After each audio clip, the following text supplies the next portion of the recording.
Hello. Good Monday morning. This is Myesha Marie coming to do our reading the Bible together. And today we'll be reading Deuteronomy Chapter 24 from the New Living Translation. We'll go ahead and get started. Suppose a man marries a woman, but she does not please him.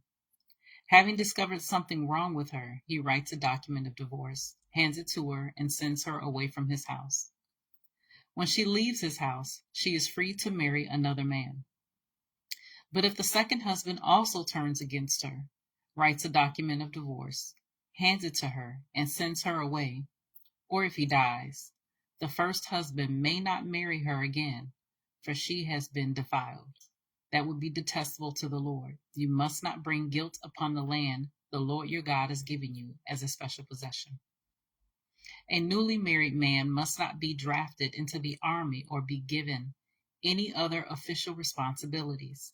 He must be free to spend 1 year at home, bringing happiness to the wife he has married. It is wrong to take a set of millstones, or even just the upper millstone, as security for a loan, for the owner uses it to make a living. If anyone kidnaps a fellow Israelite and treats him as a slave or sells him, the kidnapper must die. In this way, you will purge the evil from among you. In all cases involving serious skin diseases, be careful to follow the instructions of the Levitical priest. Obey all the commands I have given them. Remember what the Lord your God did to Miriam as you were coming from Egypt. If you lend anything to your neighbor, do not enter his house to pick up the item he is giving as security. You must wait outside while he goes in and brings it out to you.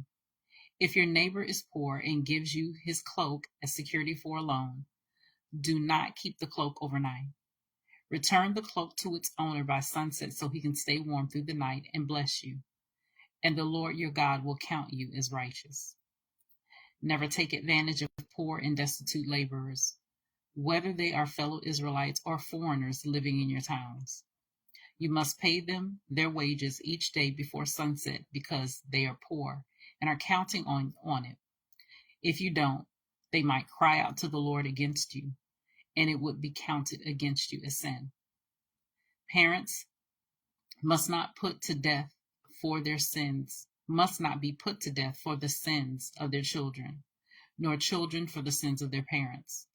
Those deserving to die must be put to death for their own crimes. True justice must be given to foreigners living among you and to orphans, and you must never accept a widow's garment as security for her debt. Always remember that you were slaves in Egypt and that the Lord your God redeemed you from your slavery. That is why I have given you this command. When you are harvesting your crops and forget to bring in a bundle of grain from your field, don't go back to get it. Leave it for the foreigners, orphans, and widows. Then the Lord your God will bless you in all you do. When you beat the olives from your olive trees, don't go over the boughs twice. Leave the remaining olives for the foreigners, orphans, and widows. When you gather the grapes in your vineyard, don't glean the vines after they are picked. Leave the remaining grapes for the foreigners, orphans, and widows. Remember that you were slaves in the land of Egypt. That is why I am giving you this command. So that was Deuteronomy chapter 24 from the New Living Translation. As always, continue to search the scriptures daily to see what is true. Allow Holy Spirit to illuminate the word into your heart, your mind, and soul, bringing knowledge, understanding, and wisdom. And most of all, revelation of who God is, his nature, his character, and how much he truly, truly loves you. You guys take care. God bless. And until next time.